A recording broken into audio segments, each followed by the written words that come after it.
Nurses must be relentless in pursuing and fostering true collaboration.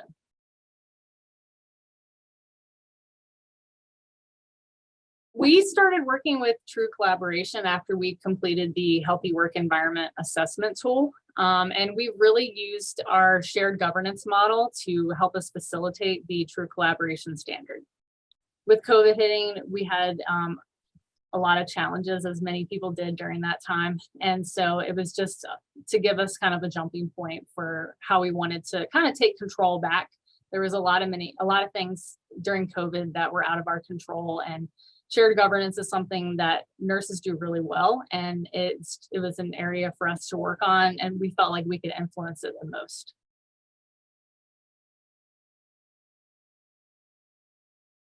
When we first started to use the tool, we really kind of wanted to do an assessment post COVID.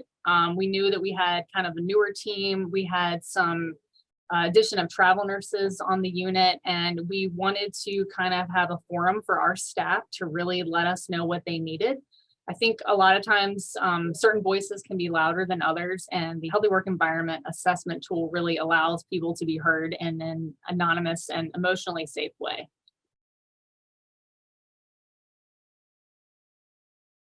We opened the Healthy Work Environment Assessment and allowed our team plenty of time to respond. We, as a leadership team, we met and we developed a PowerPoint, and we kind of went through the results as a team and then used the PowerPoint to really share those results within the staff meeting. And at the staff meeting, we allowed staff to kind of review what was said and allow them to put their input into how they wanted to digest those things and then go forward with implementing. We have a committee that we meet called Transformational Leadership Council on the unit. And so it's kind of an open council, and it really is a place where we discuss initiatives that we're working towards on the unit, any concerns that we may have, and also kind of our benchmarks. So we talk a lot about quality and patient safety during that time. And I think that the Healthy Work Assessment tool really allowed us to revamp our shared governance after COVID. We actually have developed a couple of new groups on our unit. We have a very active care partner group right now, which has been really great. We're trying to revamp some ways that we can take care of patients and have nurses and care partners work better together to make sure that patient ADLs are taken care of.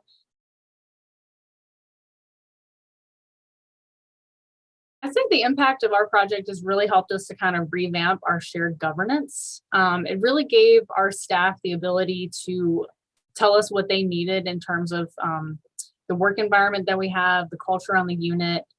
It gave, as a leadership team, it was allowed us to have time to reflect and see what kind of opportunities we had, but also positive results. I felt like it was really great to see how positive our team felt about working together.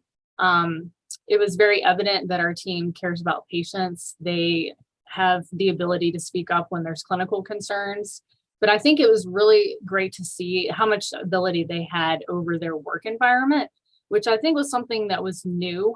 We've allowed our care partners to really kind of let us know what they need. They're such valuable members of the team. One thing that they had mentioned was, they're trying to do certain tasks during the day, and nurses are also trying to do those things. So we've tried to have the nurses and care partners come together for at least a 3 to 4 hour time period where we can get a lot of our CHG treatments done, our linens, and focus on trying to really mobilize patients in the middle of the day. It's just a space for people to kind of share workflow and allow everybody to be on the same page.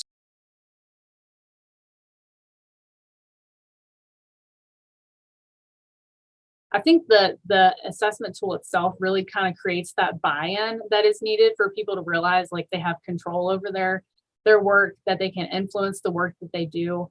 And I think it really helps to create a higher level of accountability and commitment.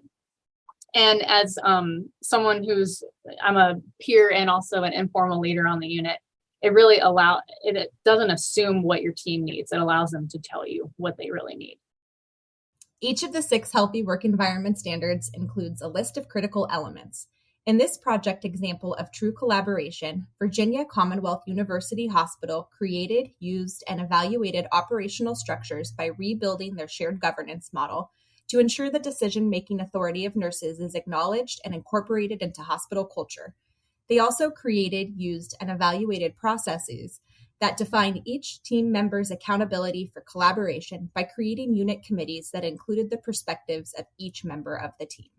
Each member of the team embraces true collaboration as an ongoing process and invests in its development to ensure a sustained culture of collaboration.